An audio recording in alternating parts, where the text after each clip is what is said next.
we'll go ahead and get started. Another great turnout today. Seems like everyone's in. I'll let them in slowly if anyone else comes up. Okay, perfect. Okay. All right. Well, thank you so much for joining us today. So we are on our Grain Farmers and Friends today, and so we are into our second month. We're talking with Greg Dineen, Phil Ugama, and Dean Martin. And before we get started today, I want to go ahead and do our land acknowledgement. And I recognize that we're coming from all over Ontario and possibly even further, but we want to recognize that the farms, land, and food systems we work within are part of the traditional territories of many Indigenous nations. And we acknowledge their long-standing relationships with the land and the knowledge that continues to shape how it is cared for today. We would love it if in the chat you can share your land acknowledgement and also where you're coming from. And if you're part of the Ontario value chain, organic value chain, where you sit in it. I mean, everybody does because it includes the eaters of food. But if we'd love to hear where you are in that in the chat so we know who's joining us today. And a little bit, if this is your first time joining us, want to share with you about who we are. So we are Ontario Organic, and we're formerly known as the Organic Council of Ontario, or OCO, for a number of years. And our job here really is just to support the entire industry.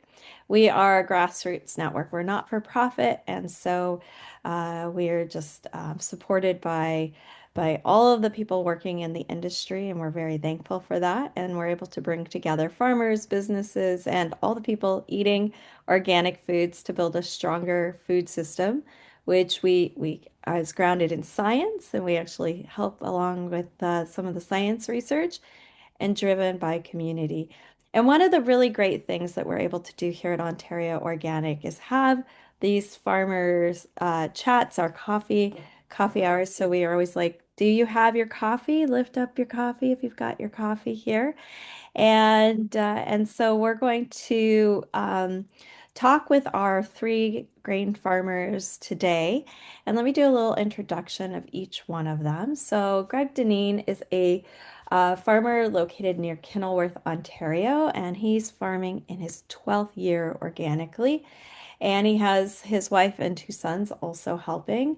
And they have about 430 acres on the edge of the Dundalk highlands and enjoy that entire area. They have a crop rotation of corn, soybeans, wheat, rye, and black beans.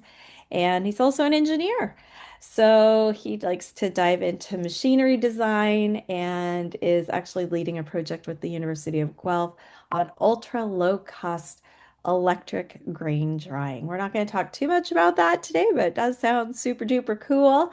And so we're really happy that he can join us with his expertise.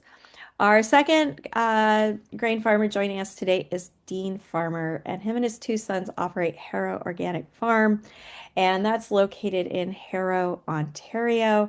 And if you don't know where Harrow, Ontario is, I'm sure Dean's going to tell us a little bit about the unique perspective of where he's farming. And oh, I've jumped because you actually are farming in Harrow and on Pelee Island. And he's been a cash crop farmer in the Harrow area for 40 years and began transitioning to organic 21 years ago. And he's also a University of Guelph graduate and a former director of the Seed Corn Growers of Ontario.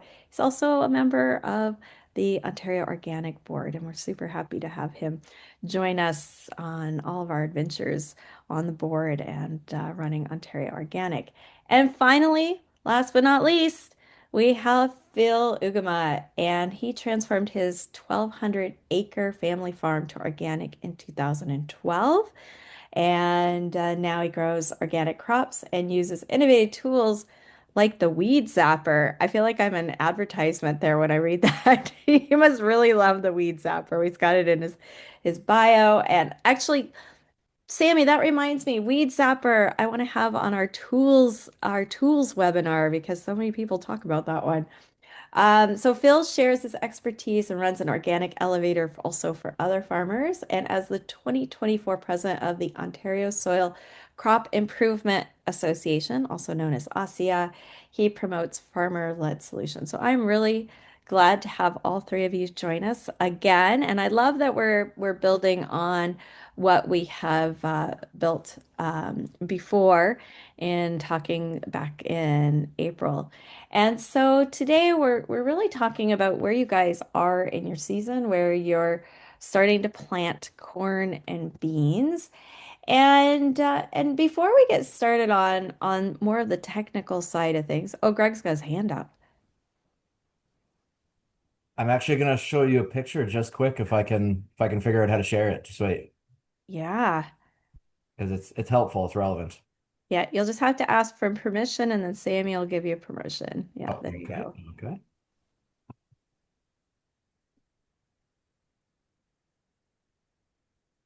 All right, you can see that? Yep. Okay, that's from an older presentation. So you'll see a little dot that's marked home, and you'll see Guelph on there. So I'm by that green dot that's marked home. Dean is farming, and the very lower left, you can see Pelee Island. And then the rest of his farm is also in that, you Are you know, able to use your mouse? I think we might be able to see your mouse if you're able to take your mouse down to where Dean would be. Yeah, I see your mouse now. And there he is okay. all the way. That's as pretty close to as far west as you're gonna get in Ontario So there, before you and get then states down there. correct me, Dean. The rest of like your land on the mainland would be around there, right? Yep, yep. About half and half. Yeah, and so in the past you've actually gone into Michigan to get corn because you can use 36 and 30 like 36.5 corn if you want to. Yeah, yeah. Home is about 35 or 6. The island's about 3,700 heat units. Okay. And then yeah, I'm up here in this like 2,700. And then Phil, you'd be pretty much in the middle, wouldn't you be? You'd be like London area. Yeah, that's right. So just a little, put your cursor a little south and a little east, And maybe a little bit west. Yeah, okay, but you're in that like That's the 31 to spot. 33. yeah.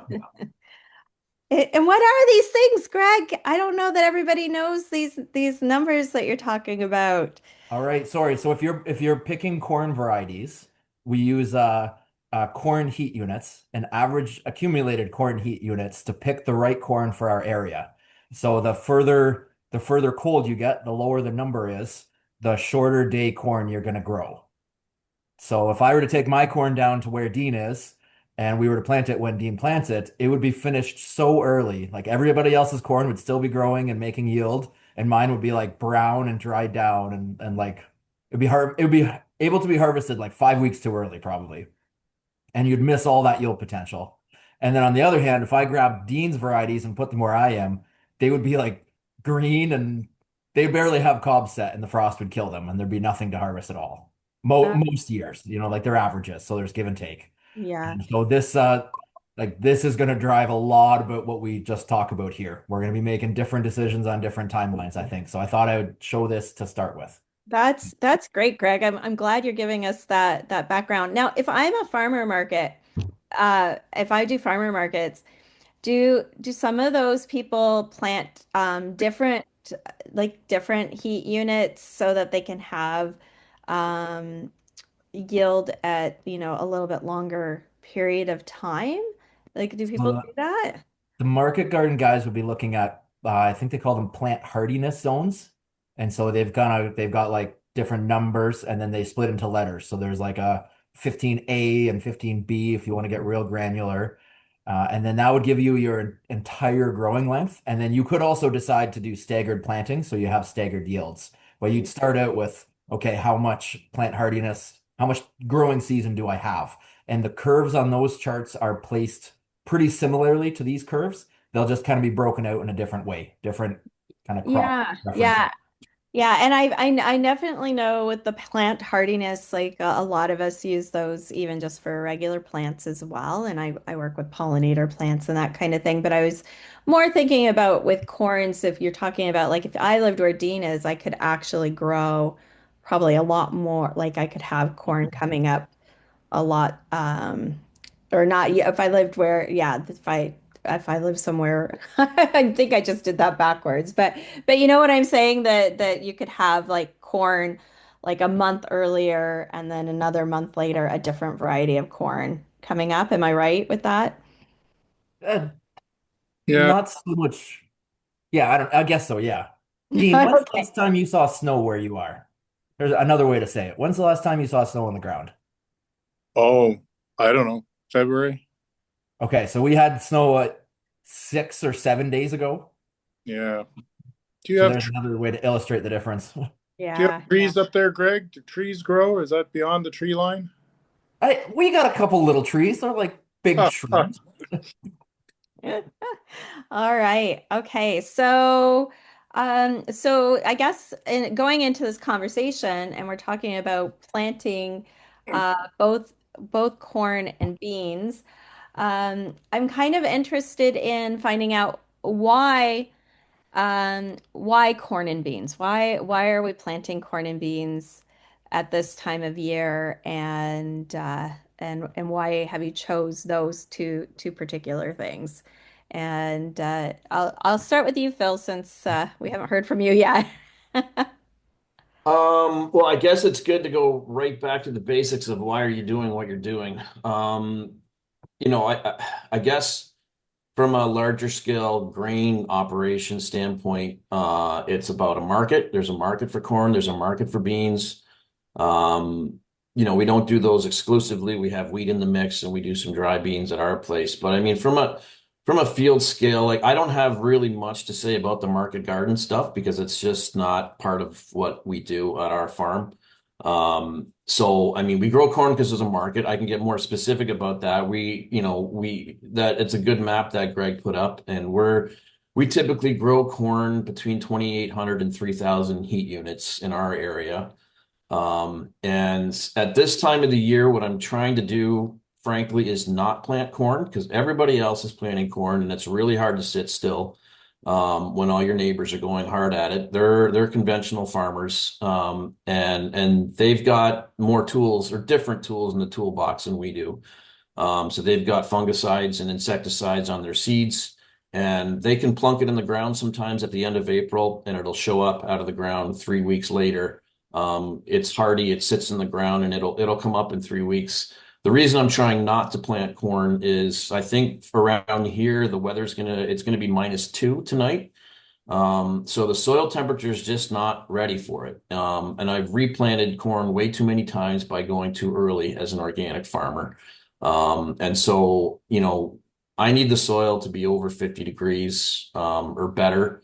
Ideally, if I can plant the corn and it's coming out of the ground 5 days later, that's ideal. And that takes warmth, and we just don't have the warmth yet. So I'm doing everything I can to not plant, even though the ground is fit.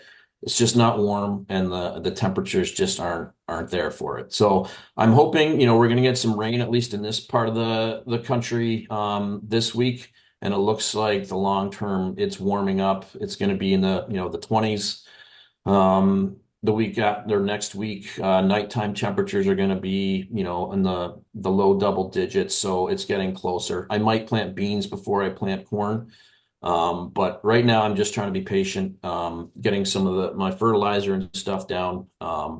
But I won't be planting corn for another week at least.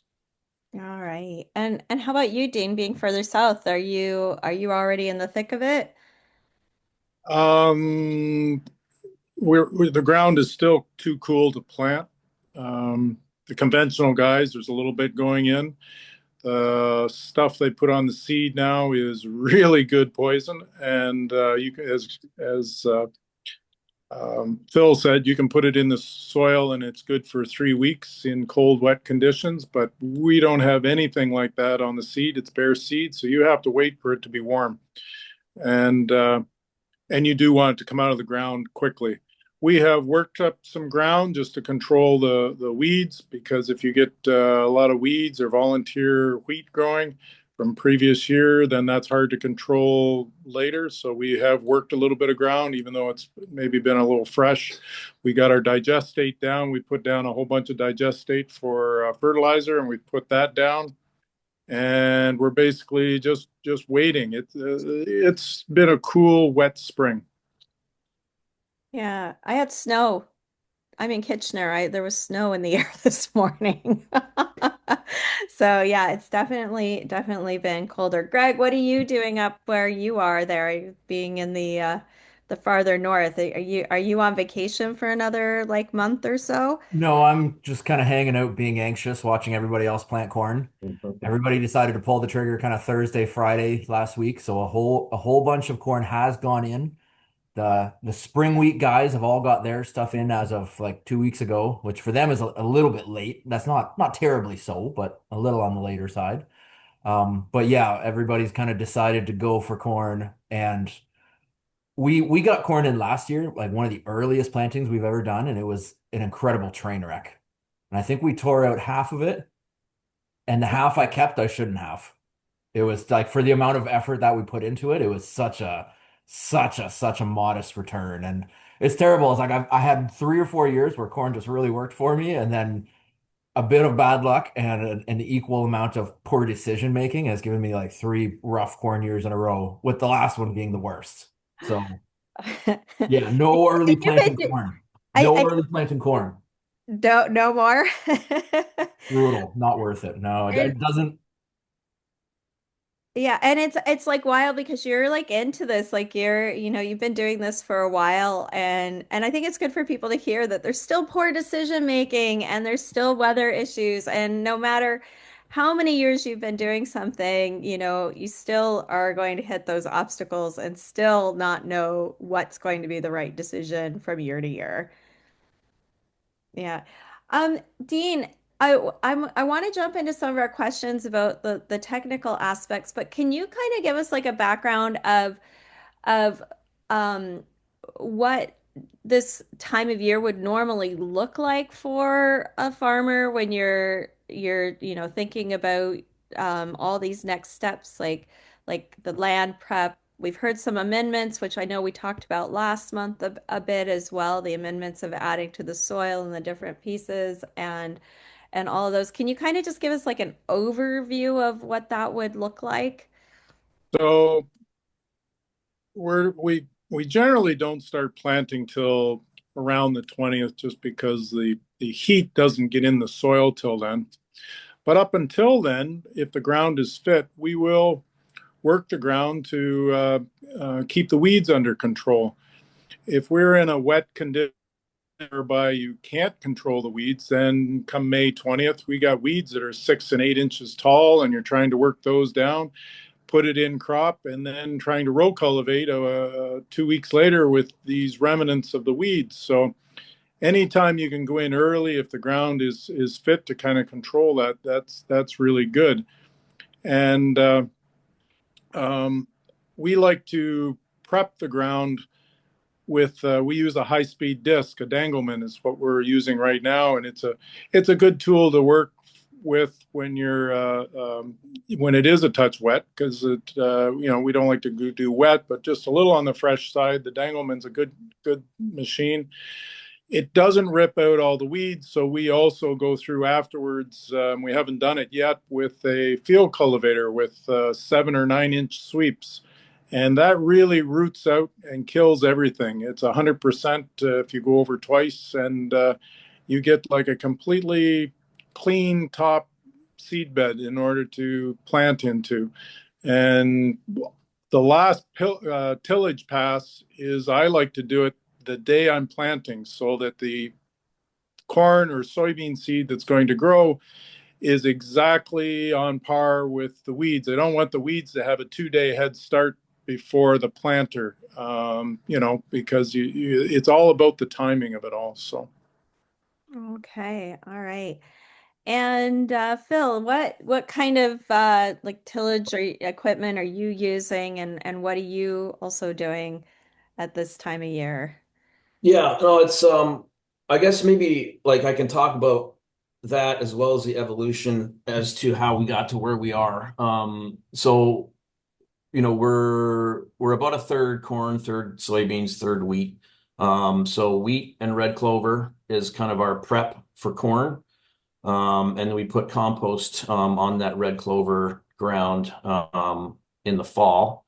And for a lot of years, I've been trying to get away from the plow. I hang out with too many no-tillers, and I get a lot of crap for using the plow.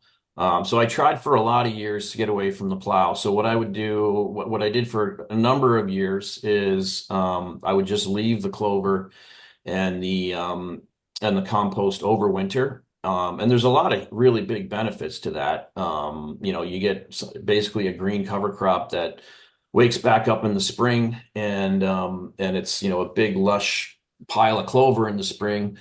But it's also got a lot of problems in terms of residue management. So we would end up having to pull our high-speed disc over it 3, 4 times, and then a field cultivator. And we still weren't able to kill the clover, and we would have a lot of surface residue. And that became, a real problem for a good corn stand.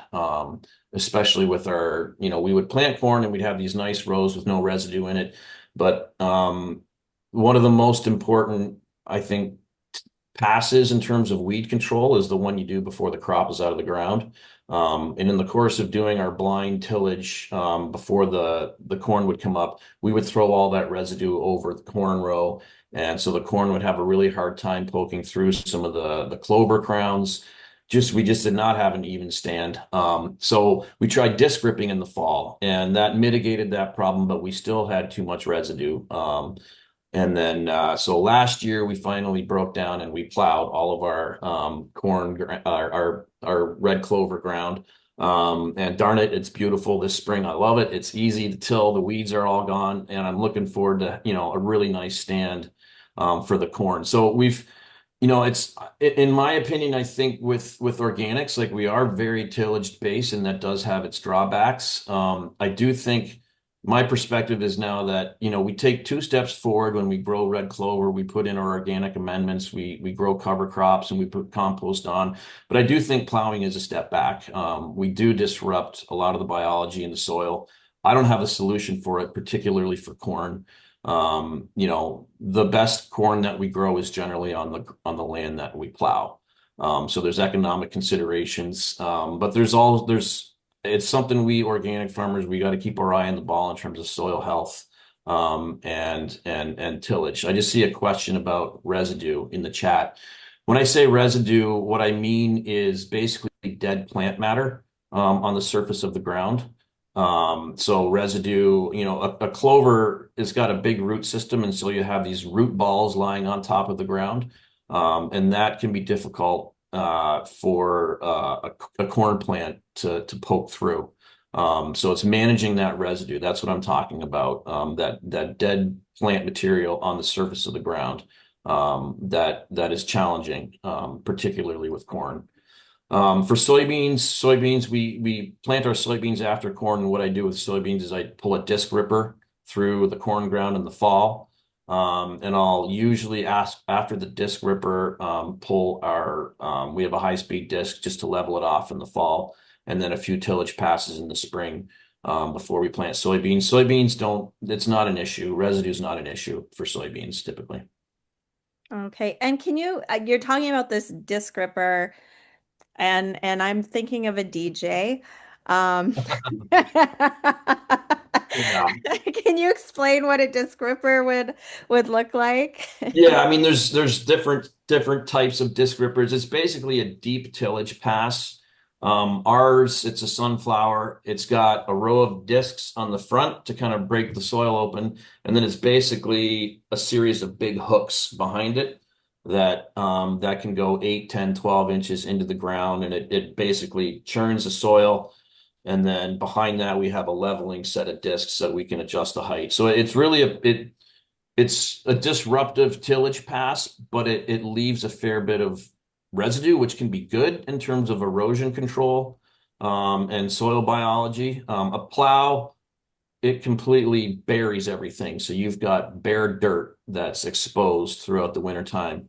And so, yeah, plowing, it's got its positives, but it's got a lot of negatives too. With disc ripping, you leave some residue on the top that the soil can kind of bind to, and it leaves some soil coverage. Okay. All right. Well, Greg, why don't you share with us what you've got going on? Unfortunately, I have to say the same thing about cover cropping. When I got in 12 years ago, I got very serious about the cover cropping as well right off the bat, and I would not advise that. I would say start with clean soil and figure out organic from there, and then maybe add in the cover cropping 5 years in. And that's a tough thing to say. I mean, everybody likes the cover cropping, and just what Phil said, we do have to watch our soil and the various attributes it has, including how overworked it is and what our erosion factors are like. But I had a couple of big failures early on where we got incredible catches of clover, and we were all so thrilled. And you do a couple tillage passes, and you're like, oh man, we have barely touched this stuff. Now, what the heck are we going to do? And so you end up, I don't know, at one point, I want to say we were over a field 7 times with various tools and planted it and still didn't get a great corn stand. Kind of, some of it was emergence issues and then different timing and the crops at different stages. And then row cultivating gets harder because some of it's 2 leaves and some of it's 4 leaves and some of it's 2/3 of a population. And so I have to be careful not to take out too many plants. And so yeah, we have a neighbor who grows really, really nice organic corn plowing all the time. And so we're always looking at over the fence at him, doing it easily in black soil with no residue.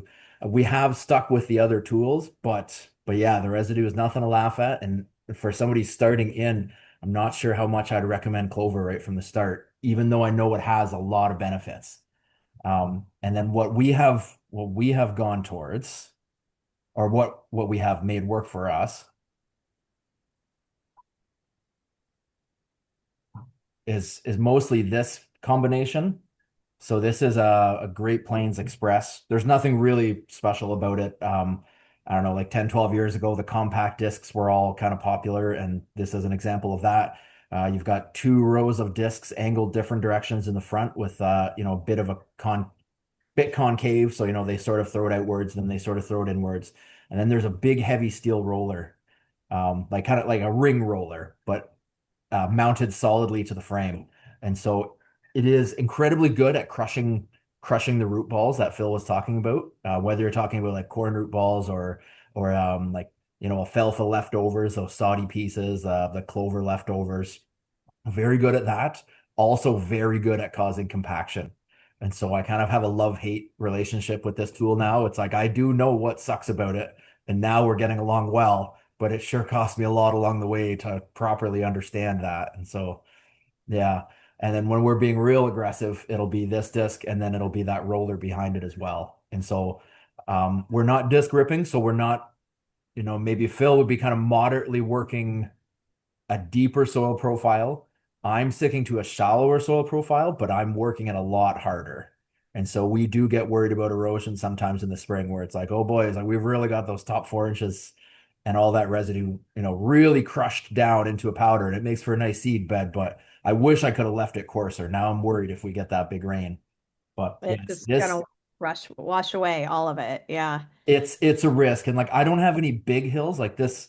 The farm in the picture here is probably that's 2/3 of my hilly ground. Like a lot of mine is like flat or like gently rolling. But yeah, there's a couple of hills that I've been caught on where it's like, we're doing too much tillage in the spring, and then every now and then it gets you. But yeah, again, yeah. Some of our ground too, we've been stone picking really aggressively, and then we don't always get a cover crop on it before fall. And so it's like you're kind of starting with a bare field, and then if you, for some reason, end up making 2 passes, it's like, well, it's already getting too worked here. We're at risk. So yeah, tough balancing act between the various covers and then trying to get a good corn crop going the next year. It's yeah, trade-offs there. A lot of balance. And are you usually then just doing one pass unless you didn't have a cover crop, or are you doing multiple passes? So this field looks like it would be ready in 1 pass, but I would say my standard would probably be like this disc, maybe with the roller, maybe not, and then a cultivator following that. The corn prefers the cultivator. I think the beans kind of prefer the disc. Just Okay. different levels of consolidation they seem to prefer, and that's probably different on different soils too. Like we're on a silt loam, a more clay soil might want something else, a more sand soil might want something else. So that's just kind of where I'm at. It's like I try to have the cultivator be the last pass before the corn, But this is probably the last pass before beans. So I don't remember what this field was going into, but I could just about go straight into beans with the finish I see in this picture. Okay. All right. And Dean, how about you? Are you how many passes are you doing and what does that look like for you? And you've got two different locations. So are they different what you're doing in each location? Our general would be once with the Dangleman, which is a high-speed disc, and then twice with the cultivator, and then ideally last with the Dangleman again because it does a nice job of breaking down the soil and leaving a level seed bed. But it depends a lot on what you're dealing with. If you've got a lot of cover crop or really high weeds, you may do more disking to chop up or something. Our cover crop, we've moved away from clover, and our cover crop that we're looking at or doing right now is oats and peas, which generally here will die out around Christmas time, and we'll get growth until then. And then come springtime, there's nothing live to deal with, which it's nice to have something alive, but then you have to deal with it. So, and kill it and try to deal with the root balls. So that's where we're at right now. We're not growing much corn because, as a matter of fact, this year we won't have any corn because it's hard to deal with the weeds here. We get a lot of giant ragweed, and so we've gone to a lot of soybeans. So and wheat but yeah, we've got just planted our oats and peas here a couple weeks ago to get cover crop seed for the upcoming year. Okay. So when you guys are talking beans, are you just talking soybeans or is there other beans that you're talking about? Mine are just soybeans. I Oh, think Phil's got some dry beans. okay. I And don't know. so what seed varieties do you prefer then? I guess if we're talking about soybeans, and I guess if you were doing corn, what varieties you would be looking at for that? So the variety I like right now is a S21C3, which is an older variety. I'm not even sure whose it was. We've been holding on to that seed for probably about 10 years now. I look for a seed, and I quite often try different varieties just a little bit here and there to see how I like it. But a seed that comes out of the ground quick and competes with the weeds. It's all about how it competes with the weeds. And sometimes it's a good variety in your area, but you find it just doesn't compete with the weeds, and so therefore you get a bit of a yield drag. So if you find a good seed, you kind of hang on to it. As for corn, it's a lot of the corn that we've grown in the past all came from Dundalk.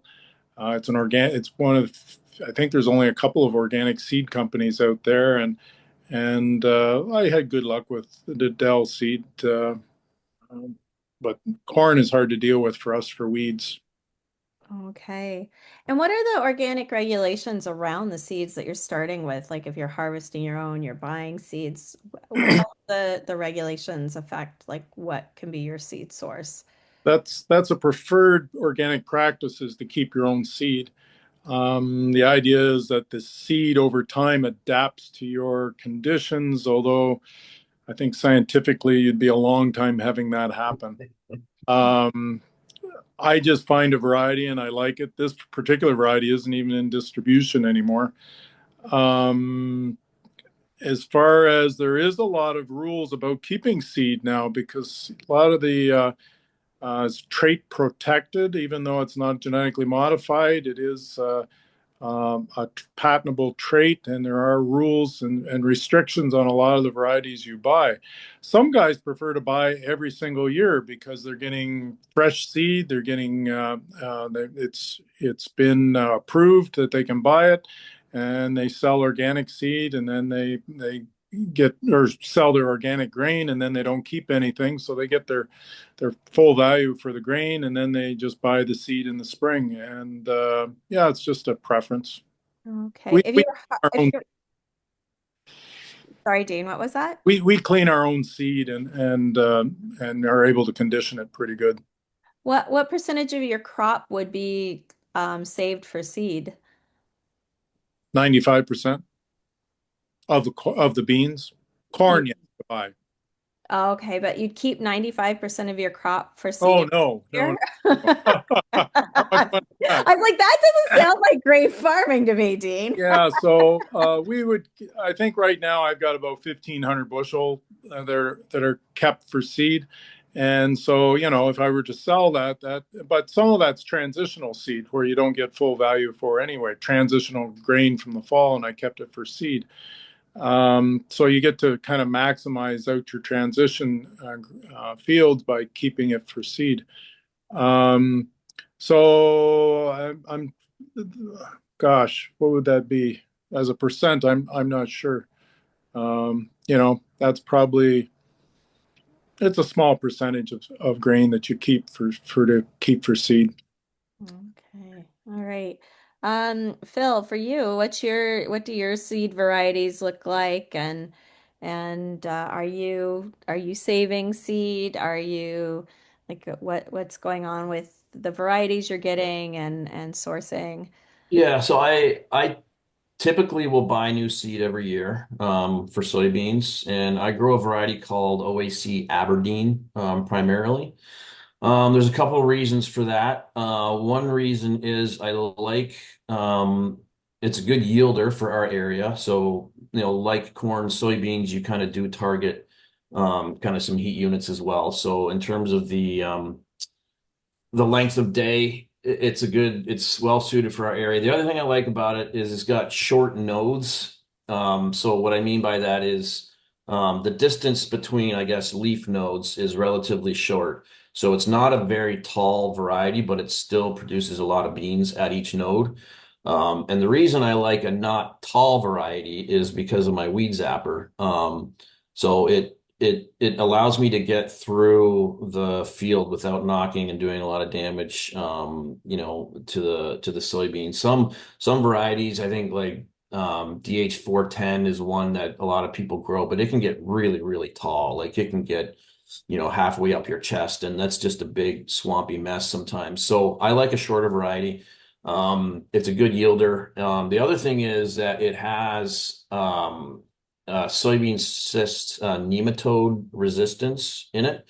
And I can't remember which trait. I think it's Peking. There's basically two traits in soybeans that are resistant to nematodes, and we do have some nematode pressure in some of our lighter ground.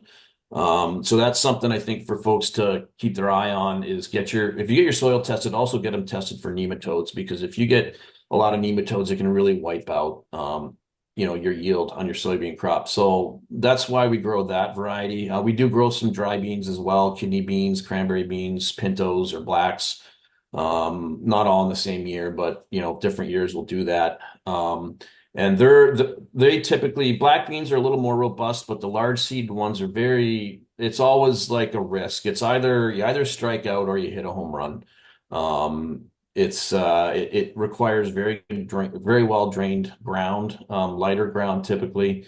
It doesn't like getting wet feet. So if you have a really wet year, they struggle. With organics, it's a challenge for weed control because they're not a very big competitor. They don't compete well with weeds, so you have to be all over them. But you can make good money if you're successful, and we're successful maybe 3 out of 5 years of trying it. So um, they're tough. They're tough. Black beans aren't too bad, but the other ones are a challenge. Corn wise, there are some pioneer varieties that we really like. So Pioneer, and we grow some Mazex, and we do some Dedel as well. There's just some good varieties that work around here really well. So those are the three companies we typically buy from on the corn side. Okay. All right. And Greg, how about you? What's it looking like where you're at there and what are you getting? So we've been growing Pioneer and Maizex corn. If you go to the very back of the Pioneer catalog, I think it's 87040 is their shortest. And for Maizex, I think it's MZ154. And we'll do a couple bags of longer stuff, but mostly we're doing the real short stuff. For soybeans, we used to do champions, which were okay, but they would get real tall and kind of all get rangy, sort of all lean over in different directions. And for my older harvesting equipment, could be a real pain. And we did Strive for a while, which were great, but they were tall and narrow, and then you'd kind of get weeds in the row. And then we did some panoramas, which were not tall at all. They just kind of went sideways. And so they were bushy and hugged the ground. And then I got to scrape the ground every fall and I could, pick stones at the same time that I harvested soybeans, which was great, which was not great. They were named Panorama though. That they should just Panoramas, yeah, and they they're were long and good. wide, right? They were good, but it was like if you got good growing conditions, they were kind of everything. They'd put some height on and they'd bush. But we had one year where things were particularly dry and it was like they hugged the ground. It was wild how short they were, but they went sideways. And then you just had to be scraping the ground out. Like we had lifters on the combine, two types of lifters, and we have really stony fields. And so any row cultivating at all tended to put stones kind of, you'd push a little bit of soil in and then you'd like perch a stone on top of that little ridge so it's optimized for intake into the combine. And yeah, not fun at all. And so yeah, you get to the end of each row and you go out and you'd scrape the like 10 or 8 stones you had off the header and you turn around and do 2,000 feet and get out and knock another 10 stones off. And so no panoramas anymore. And so now I think we're on it's SO4 K9s and they seem to be working pretty well for us. Nice kind of balance there. And then yeah, I'm kind of doing 2 or 3 years saving seed. And so I'm buying new seed every like third year or every fourth year. And yeah, I figure I'm saving something like 4%. 4% of my yield will then go back into seed. And there's usually some portion where it's really tagged or it smells funny because of some other weed that went through the combine or something. And you're like, like this wagon is gonna kind of pull down the whole bin. And so I'm gonna set this aside and save it for seed. And so you don't want to, you don't want to do that if it's like horrible looking seed. It's like it's good looking seed. It just has some aesthetic thing that they're not going to like. And so I'll set that aside for seed. And then we usually screen that. So we take like the largest 3/4 of it. So we'll end up with a wagon with like the big soybeans, bigger, and then a wagon with smaller soybeans, and then they can go back into the bin and they'll be part of what I sell. And then yeah, for wheat, we also save seed 2, 3 years at a time. And then rye, we buy new seed every year. Just because of the way they produce it, you can't really save it. It's sort of like corn. The way the genetics work, it'll actually be a bit of a different crop if you were to save it and not as repeatable. So not as good. Okay, all right. So that's actually a lot of information about seeds and different variety of seeds and the research that you guys all must have gone through to get to figuring out what seed works best and the resilience that you're talking about against soil pests as well. Like there's a lot of considerations there. The height, the nodes, yeah, there's a lot of considerations there. And so you've got the seeds. Now you got to plant them. How are you planting them? I'm going to start with you, Phil. How are you getting your seeds into the ground? So we have a Case Pivot 1200. It's a 16 row planter. So we grow our crops on 22-inch rows. So both corn and soybeans. So for corn, I think part of the tillage regime, so we do tillage because of certain goals for planting. We try to have everything as level as we can in the fall. The reason being is that when we plant, we want everything going into moisture. So if you have a rough field that's got, 8-inch holes, divots from a plow, and you do tillage, there's a real likelihood that some of your corn is going to be in good moisture and some of your corn is going to be in dry dirt. And one of the biggest factors in terms of yield is uniform emergence. So you want all your corn planted at the same depth in the same moisture profile so that within 24 hours, every single kernel on the field is out of the ground. When you've got pockets where you've got some stuff that's, 3, 4, 5 days ahead of other stuff, you get runts and you very, very quickly get yield drag. So with corn, like uniformity is number one. So when we do tillage, our planting kind of starts the fall before so that we've got things as level as possible so that our moisture profile is as consistent as possible across the entire field. And then we plant into moisture. Usually we try to plant 1.75 inches deep with the corn planter. With our 22-inch rows, we're about 34,000 to 36,000 plants per acre. So that's our population. And yeah, we're really going for uniformity. And that's why the residue I was talking about before was a real problem, is because we couldn't get the uniformity that we wanted as well.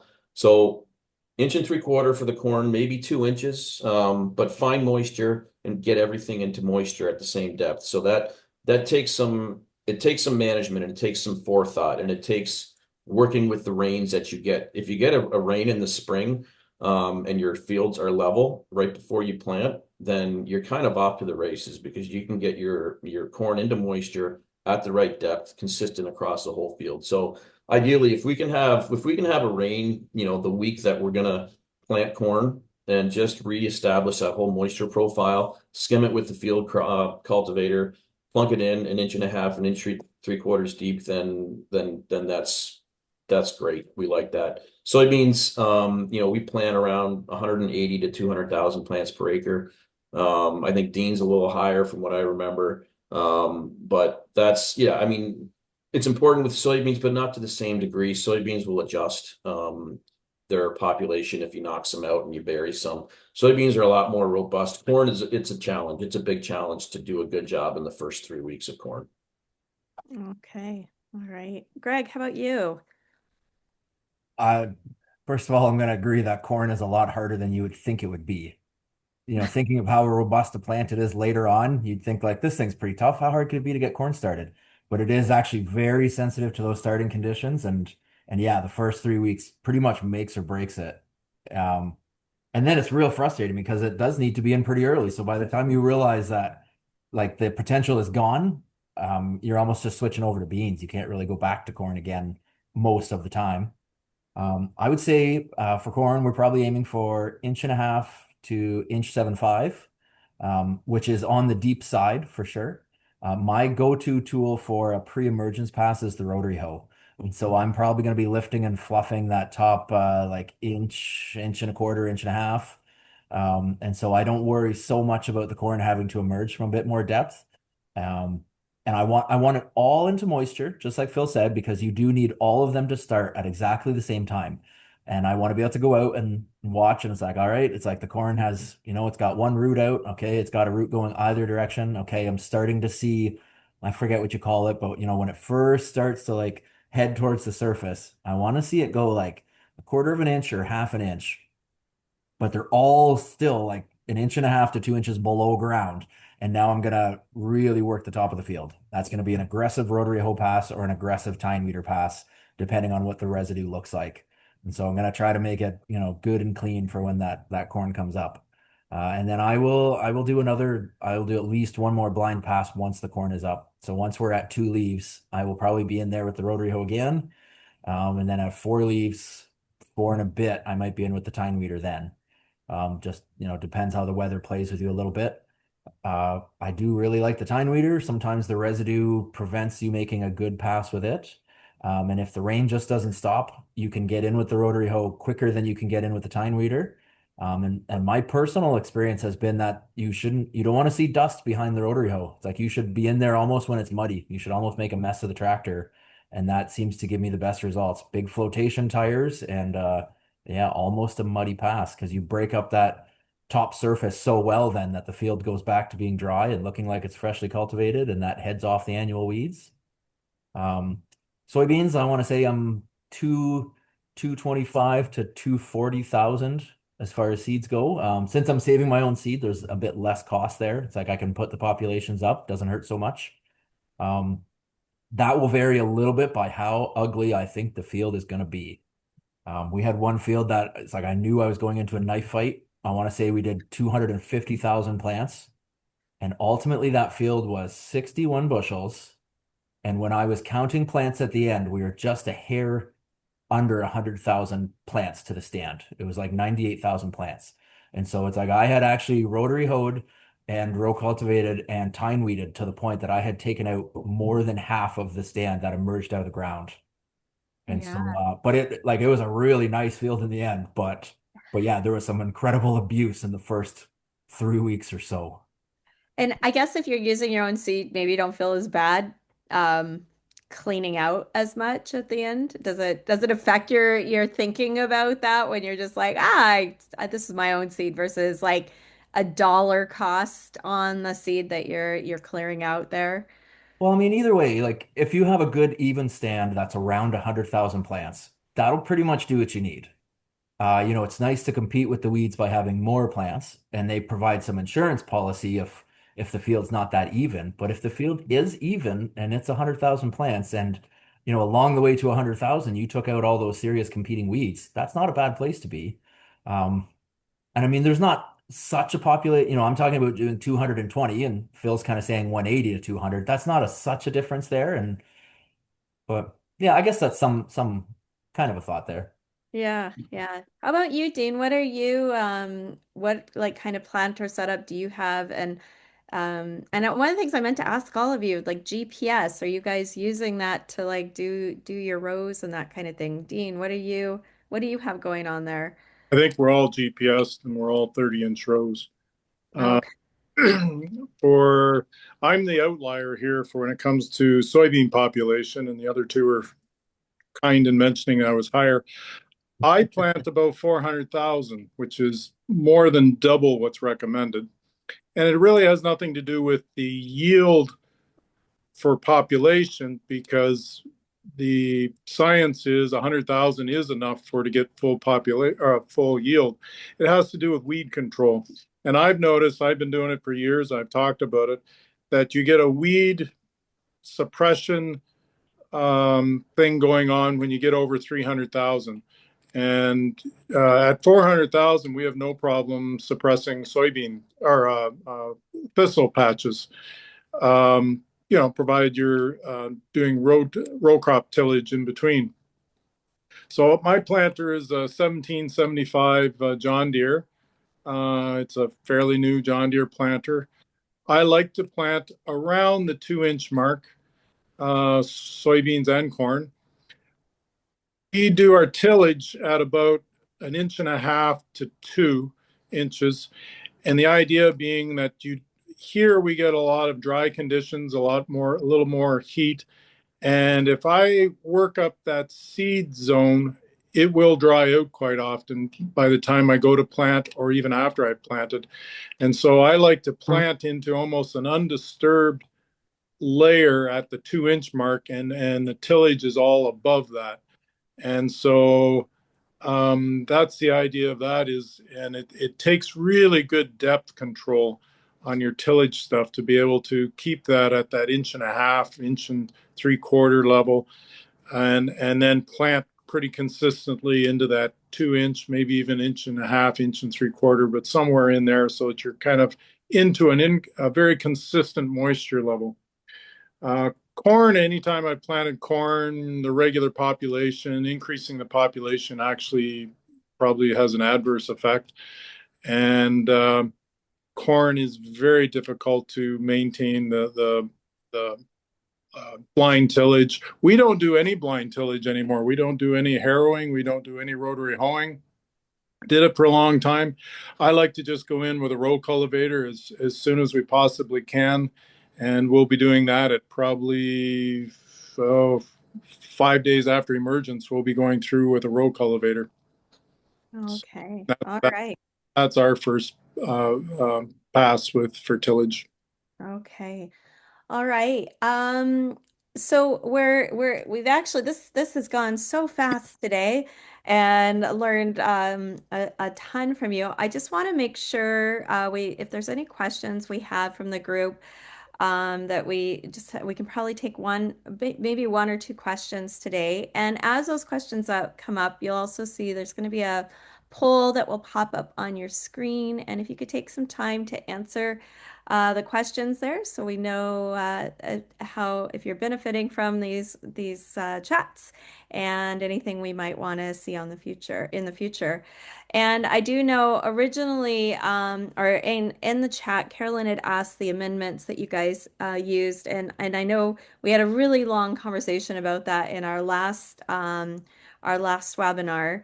And but maybe if you guys just want to say like one or two sentences about what you were using to answer her question It's like a really quick thing. Phil, if you want to start us off with that. Yep. So red clover, 6 to 7 tons of compost, or we use mushroom substrate and for corn, and 1,500 pounds of good and green is our corn program. We've messed around with some various starters. It's really hard to gauge how much some of those like liquid fishes and stuff are doing. But while I've got the microphone, spend as much money as you can afford on your planter. Get the best planter you can afford. You won't regret it. Get the precision stuff. If you're going to spend money on equipment, get a great planter. You won't regret it. All right. And that's good to know. Greg, what do you use for amendments, soil amendments? We've got chicken manure and we have hog manure, and it pretty much matched to what we grow. It's like we have the right amount of nitrogen needs for how much nitrogen we have, and we've sort of tweaked things to be that way. We added an extra cereal to our rotation because we had a little bit of extra N, and so yeah, it more or less covered us. And so I used to buy a little bit of potassium sulfate, I think, but we seem to be close enough on our soil test for the moment. I'm not amending with anything else. So just the two types of manure. All right. And Dean. Around the home area in Harrow, it all has access to a lagoon that we put digestate in, which is from an anaerobic digester. And that gives us lots of fertility for here. And we have it put on with a drag line applicator, much like they do liquid manure. On the island, they don't like us taking manure on the boat, especially in the summer. We over there have to pretty much use good and green on the wheat, and then a little bit of rock phosphate in the fall, and then the carryover is used for the soybeans. And we maintain our levels that way. We don't have much trouble maintaining potash, but phosphorus is always difficult to keep our levels up. Okay. All right. And this question's for you, Greg. Comes in from Peter. What rates of chicken or pig manure do you use before corn? T- Chicken manure is always really annoying. We store it outside. Every flock will end up with a different rate depending on how much it's composted. Some of it looks like black, beautiful compost. Some of it that comes right out of the barn is just straw with droppings in it. And so it's tough to know with it. We just try to spread it evenly on the corn ground, and then I worked it out once. I want to say it came to like 50 pounds an acre. But then we've had trouble with it depending on what the rain does too, because you can only work it so deep into the soil. And then if you don't, if it's a real dry June, it kind of doesn't activate. And so we sort of like the hog manure more. We're getting hog manure from a farrowing operation. Or sorry, yeah, farrowing operation. And so it's about as thin as hog manure gets. And so we'll have I think we're putting on 8,000 imperial gallons to the acre on some of our ground now, and that's gonna work out to like 160 pounds of nitrogen actually captured. Like we're probably putting on 180 or 190, but by the time I give it 1 day, so then I can get onto the ground and incorporate it, there'll be 30 pounds gas off, something like that. So like 160, and I think that's what the Ontario Corn Calculator recommends for our scenario and our expected yield. And so it sounds like big gallons and it looks like big gallons, and my custom guy charges like it's big gallons. But it's not actually that much nitrogen that's going on because it's thinner. Okay, great. All right. Well, thank you, Phil and Greg and Dean for joining us today. And just to wrap up, wanted to let you know that we have some events that are coming up. So we have May 25th, the Market Garden Diaries. The 26th, the Organic Shelf Series with the retailers, Tools and Farm Solutions happening June 8th. And we'll be back with this crew right here with Grain Farmers and Friends on June 15th. And Dean, do you remember what our topic will be on June 15th? Dean's giving us the navigation here as we go I, through this. I believe June is weed control. So Weed control. All right, so we'll be talking more about the weed zapper probably. weed zapper, row cultivation, GPSs that we're using. Okay. a whole host of things. I mean, it's all at the end about weeds. So, All right, we're going to be talking about the weeds. All right, and then we also have some other great chats that are coming up. So tomorrow we're going to be talking about our National Organic Data Portal. This is the first ever in Canada. We have a chat bot on there where you can actually ask the questions of, what soil amendments can I use if I put down corn, and it will give you some answers straight from the Canadian organic standards. You can also find your organic producers and a lot of the data that comes from our survey. So that'll be happening tomorrow. We'll be talking about the evolution of that and what you can do with it. And May 20th, my favorite World Bee Day. In case you guys don't know, I am a beekeeper. I do honeybee, bumblebee research, love the bees, and it's our pollinator celebration. So we'll be doing that on May 20th. And just a reminder that we are here because you are here.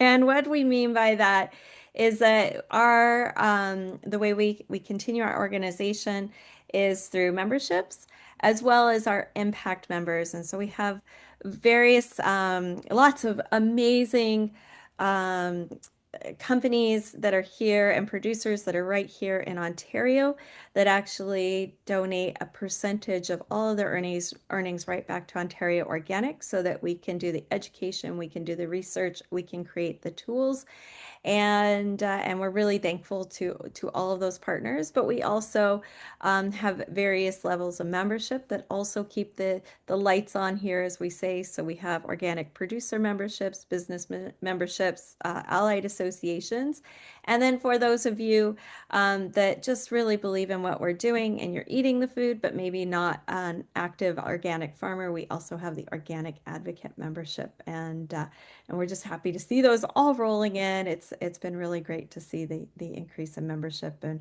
we hope to keep that going by providing some really great education and outreach and tools for our entire Ontario organic community.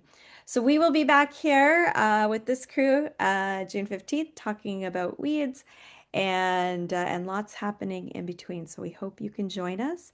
And thank you so much to Dean, Phil, and Greg. It was just really great to have you guys on talking about the beans and the corn. Have a great day.